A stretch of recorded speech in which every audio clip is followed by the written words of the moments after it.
વધુ એક ઉગ્ર વિરોધ પ્રદર્શન આજે ગાંધીનગરમાં જોવા મળ્યું।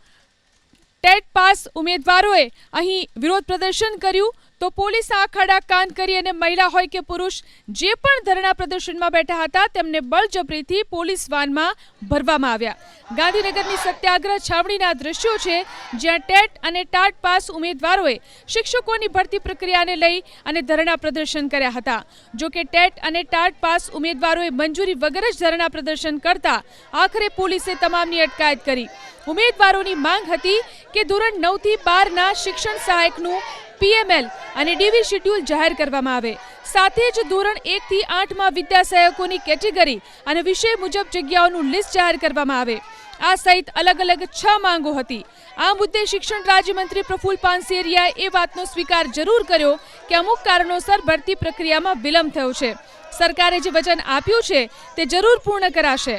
આ તરફ ડેડિયાપાડાના ધારાસભ્ય ચૈતર વસાવાએ સરકાર પર આરોપ લગાવ્યા કે પરીક્ષાનો સમય લાંબો વીત્યો છતાં પણ ભરતી પ્રક્રિયા કરાઈ નથી। શિક્ષકોની માંગ માટે સરકાર ગંભીર નથી।